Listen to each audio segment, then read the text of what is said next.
Assalamualaikum warahmatullahi wabarakatuh.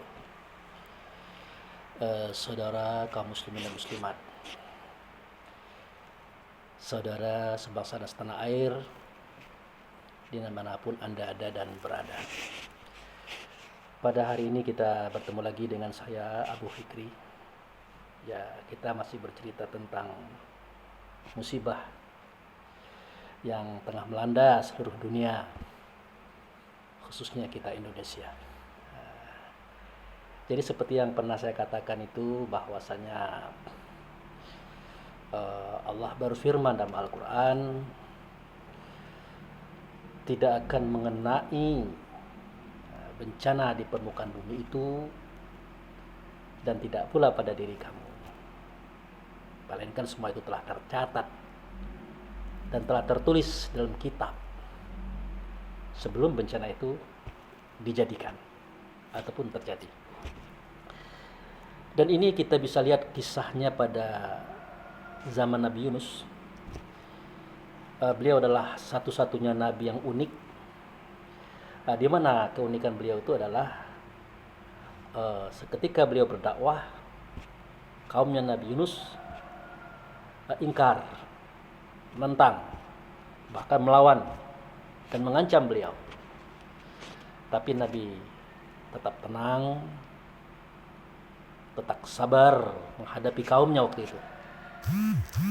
Namun pada tingkat tertentu, sebagai hamba Allah, sebagai manusia juga, beliau hilang juga kesabarannya. Sehingga beliau berkata kepada Allah, "Ya Allah, aku sudah berdakwah banyak kepada mereka. Aku telah memberikan pandangan yang banyak kepada mereka. Bukan setahun, 2 tahun, puluhan tahun ya Allah. Jangankan mereka untuk sadar, untuk insaf, dan untuk kembali kepadamu. Bahkan mereka mengingkari semua itu dan mengancam diriku. Bahkan mereka hendak membunuh aku. Oleh karena itu ya Allah, hari ini aku serahkan semua urusan itu kepadamu. Terserah engkau ya Allah. Yang pasti aku sudah lepas tangan atas diri mereka semuanya." Jadi Allah paham maksud Nabi Yunus. Intinya, beliau telah meletakkan tugasnya, telah melepaskan semua ketetapan atas dirinya untuk berdakwah kepada kaumnya. Maka Allah jawab, "Baik, katakan kepada kaummu, jika tidak ada perubahan juga dalam waktu dekat, maka azab akan turun." Maka bertanya Yunus, "Ya Allah, berapa tempo waktu lagi azab itu akan turun?" Maka Allah katakan, 3 hari lagi. 3 hari lagi wahai Yunus, azab itu akan turun. Tapi yang namanya seorang nabi ya tetap nabi. Yang namanya seorang hamba ya tetap hamba. Yang namanya manusia tetap manusia. Rasa kecintaan beliau kepada kaumnya itu tidak bisa dihapuskan, meskipun beliau sudah tersakiti hatinya.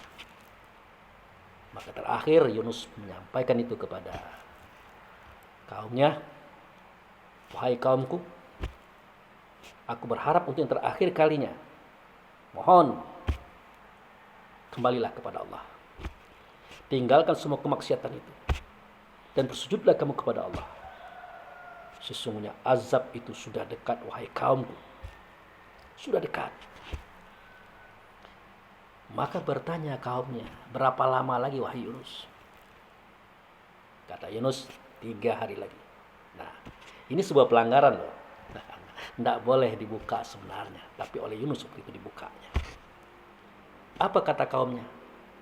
"Hai Yunus, jangankan 3 hari.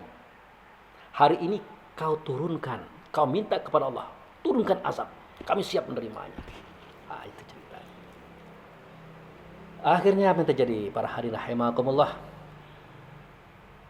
Harapan tinggal harapan, keinginan tinggal keinginan. Maka Yunus pun bersedih.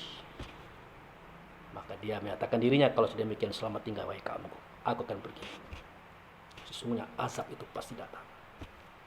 Singkat cerita, 3 hari kemudian, betul, langit mulai abu-abu, mulai hitam dan mulai memerah, dan mulai dekat. Maka semua kaum, semua kepala suku waktu itu berembuk. Apa kata mereka? Inilah azab yang dulu pernah datang kepada Nabi, kaum Nabi Shu'aib. Dan seperti ini persis, nanti akan keluar petir daripada awan-awan itu.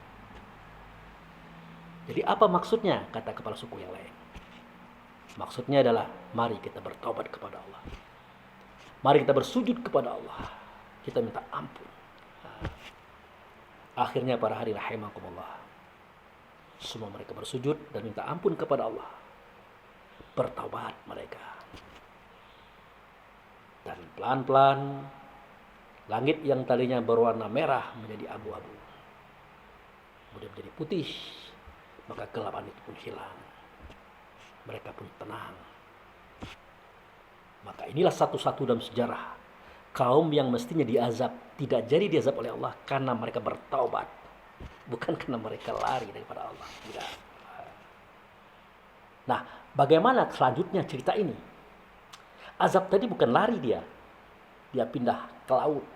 Nah, kenapa dia pindah ke laut? Karena waktu itu Nabi Yunus ada di atas kapal di tengah laut. Lalu waktu itu laut tenang, adem. Tiba-tiba langitnya pun menjadi abu-abu, menjadi hitam dan merah, mendekat. Badai topan pun bergelombang, ombak pun membesar. Maka semua kapal-kapal yang ada terombang-ambing dengan dahsyatnya. Maka semua penghuni kapal yang jumlahnya waktu itu lebih kurang 10-an lebih, mereka menjerit, mereka menangis berdoa kepada Allah. Ya Allah, ampunkan dosa kami. Ya Allah, maafkan kami. Ya Allah, jauhkan kami daripada bala ini, ya Allah. Nah, itu kejadiannya. Satu pun di antara mereka tidak ada yang tahu jika badai dan topan, jika azab pada waktu itu hanya mencari satu nama saja, yaitu Yunus alaihi salam. Nah, singkat cerita, dalam kisah di kapal Nabi Yunus tadi, diadakanlah undian, di mana para nakhoda mengatakan, di antara kalian ini ada yang bawa masalah loh. Mengakulah. Waktu itu Nabi Yunus mengaku, akulah yang membawa masalah, wahai nakhoda. Apa hukumannya? Kata nakhoda, siapa yang membawa masalah, siapa yang buat persoalan, sebelum dia naik kapal, dia akan dilemparkan ke laut. Tapi nakhoda tidak percaya.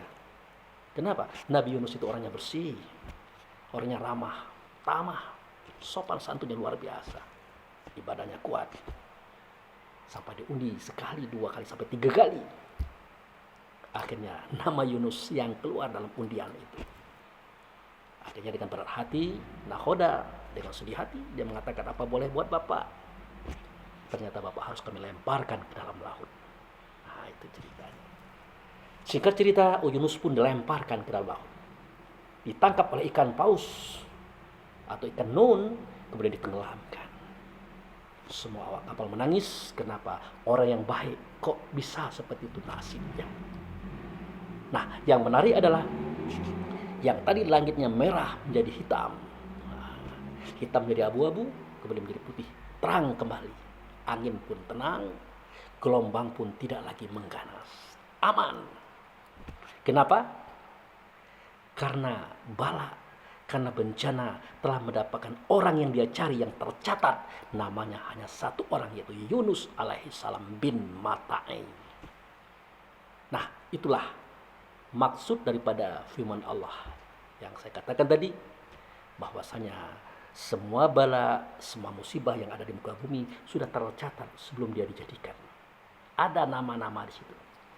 Juga begitu dengan corona, ada nama-nama yang dibawa oleh corona. Jika semua nama itu selesai, maka selesai urusan corona. Begitu juga dengan badai taupan Nabi Yunus tadi.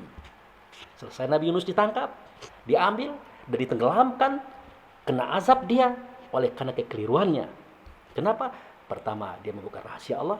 Yang kedua, dia keluar kota sebelum diperintahkan oleh Allah, meninggalkan kaumnya. Nah, itu ceritanya.